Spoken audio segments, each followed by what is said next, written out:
हम हमारे महानायक डॉक्टर बी आर आम्बेडकर को सलामी देंगे। सलामी सर।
करो मुक्त करो मुक्त करो मुक्त करो महाबोधि महाविहार महाबोधि महाविहार मानव मानव एक समान।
વિધર્મી લોકો દ્વારા ત્યાં વિવિધ પ્રકારના કર્મકાંડો પિંડદાનો આવી પ્રવૃત્તિઓ કરી જે બૌદ્ધ ધર્મમાં ક્યાંય પણ સંમેલિત નથી એને બગાડવાનું કામ કરી રહ્યા છે।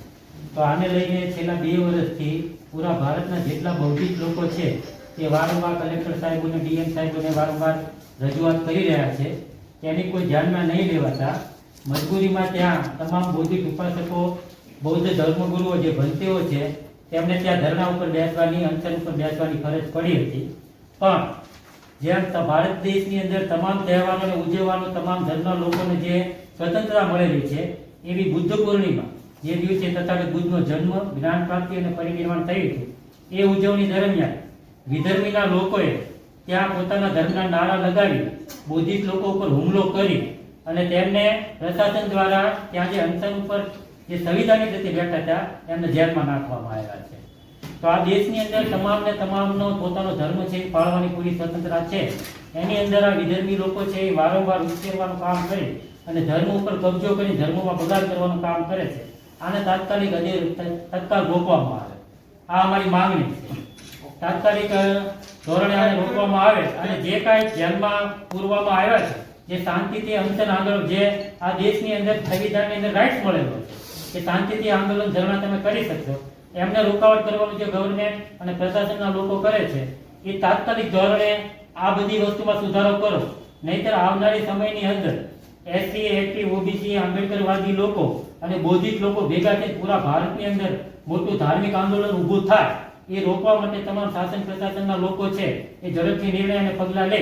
નહીંતર આખા ભારતની અંદર મોટા પાયે ये बोध गया टेंपल एक्ट क्या रे 1950 हाँ,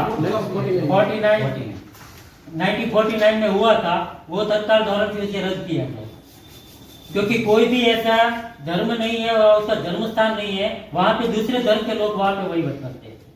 तो यहाँ पे ये हो रहा है, दूसरे धर्म के लोग आके पिंडदान कर रहे हैं, वो पितरों को पानी पिलाने का काम, ऐसा बौद्ध धर्म में नहीं है. तो बौद्ध धर्म की विरासत में जाके ये सब काम क्यों हो रहा है, और इसको रोकने के लिए जो बौद्धिस्ट है उनको ये बात की जानी चाहिए. वो आवेदन हमारा इसके बाद, तो इसको तत्कालिक रूप से रोका जाना चाहिए. छोटो मोटो लेवानो છે. हाँ जी. ક્લાસ 1-2 ની એક્ઝામમાં એસસી, એસટી અને ઓબીસી લેખિત પરીક્ષામાં વધારે માર્ક આવવાથી જ્યારે ઇન્ટરવ્યુ લીધું ત્યારે ઓછા માર્કથી નાપાસ કરી દીધા. ત્યારે ઈડબ્લ્યુએસના લેખિતમાં ઓછા માર્ક આપ્યા અને ઇન્ટરવ્યુમાં વધારે માર્કથી આવો ભેદભાવ કરે છે. તો એવું આવેદન અમે આપવા આવે છે કે આ ઇન્ટરવ્યુ છે ને ફરીથી લેવામાં આવે.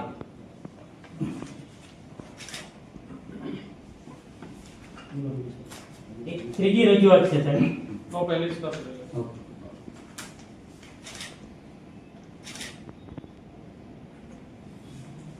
ગુજરાતની અંદર ભાવનગર જિલ્લાની અંદર એસસી એસટી ઉપર ખૂબ જ અત્યાચાર વધી રહ્યા છે.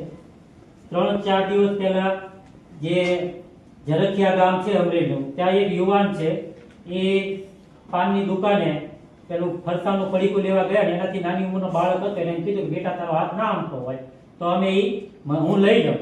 એના બેટા કહેવાથી જાતિવાદી તત્વો છે એને માથું લાગ્યું, એટલો મારવામાં આવ્યો કે યુવાનનું પરમ દિવસે મૃત્યુ થઈ ગયું છે.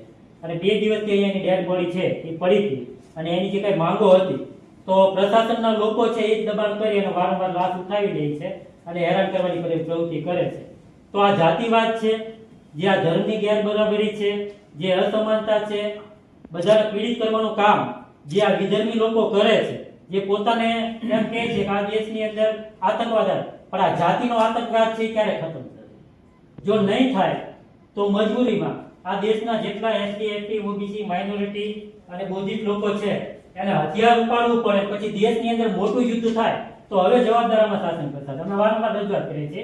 ઓલરેડી અમારી પાસે ભાવનગર જિલ્લાના જેટલા આવેદન પત્રો છે તમામ કલેક્ટરોને આપ્યા છે. ઓછામાં ઓછી 100 આવેદનોની ફાઇલ છે. એક પણ આવેદન ઉપર હજુ સુધી એક્શન નથી લેવા. આવા ગુજરાતની અંદર અમારે આગળ 10,000 આવેદન પત્રો અમે શૈક્ષણિક દળોથી આપ્યા, એક પણ ઉપર એક્શન નથી લેવાતું કે યોગ્ય પગલાં નથી. તો જો આ ગેરબરાબરી ચાલુ રહેશે તો ખૂબ મોટી જે વર્ગ વિગ્રહ છે આ દેશમાં ઉભો થશે. તો હવે જવાબદારી શાસન પ્રશાસનની રહેશે. ઓકે ચલો. ક્લાસ 1-2 ની એક્ઝામમાં એસસી, એસટી અને ઓબીસી લેખિત પરીક્ષામાં વધારે માર્ક આવવાથી જ્યારે ઇન્ટરવ્યુ લીધું ત્યારે ઓછા માર્કથી નાપાસ કરી દીધા. ત્યારે ઈડબ્લ્યુએસના લેખિતમાં ઓછા માર્ક આપ્યા અને ઇન્ટરવ્યુમાં વધારે માર્કથી આવો ભેદભાવ કરે છે. તો એવું આવેદન અમે આપવા આવે છે કે આ ઇન્ટરવ્યુ છે ને ફરીથી લેવામાં આવે.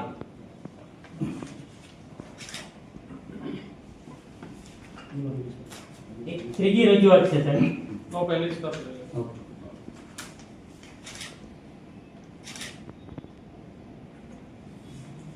ગુજરાતની અંદર ભાવનગર જિલ્લાની અંદર એસસી એસટી ઉપર ખૂબ જ અત્યાચાર વધી રહ્યા છે.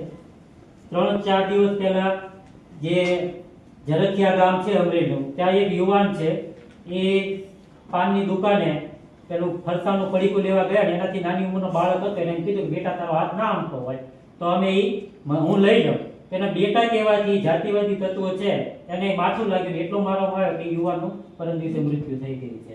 અને 2 દિવસથી અહીંયાની ડેડ બોડી છે એ પડી હતી અને એની જે કઈ માંગો હતી તો પ્રશાસનના લોકો છે એ જ દબાણ કરી અને વારંવાર લાશ ઉઠાવી દે છે અને હેરાન કરવાની પ્રવૃત્તિ કરે છે.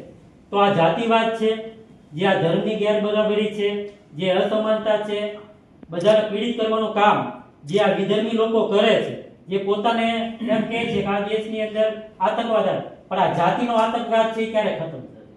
જો નહીં થાય તો મજબૂરીમાં આ દેશના જેટલા એસટી, એસટી, ઓબીસી, માઇનોરિટી અને બૌદ્ધિક લોકો છે એને હથિયાર ઉપાડવું પડે, પછી દેશની અંદર મોટું યુદ્ધ થાય તો હવે જવાબદારમાં શાસન કરતા. અમે વારંવાર રજૂઆત કરી છે.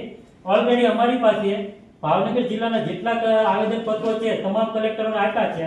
ઓછામાં ઓછી 100 આવેદનોની ફાઇલ છે. એક પણ આવેદન ઉપર હજુ સુધી એક્શન નથી લેવા. આવા ગુજરાતની અંદર અમારે આગળ 10,000 આવેદન પત્રો અમે શહેરી દળોથી આપ્યા. એક પણ ઉપર એક્શન નથી લેવાતું કે યોગ્ય પગલાં નથી. તો જો આ ગેરબરાબરી ચાલુ રહેશે તો ખૂબ મોટી જે વર્ગ વિગ્રહ છે આ દેશમાં ઉભો થશે. તો હવે જવાબદારી શાસન પ્રશાસનની રહેશે. ઓકે, ચલો.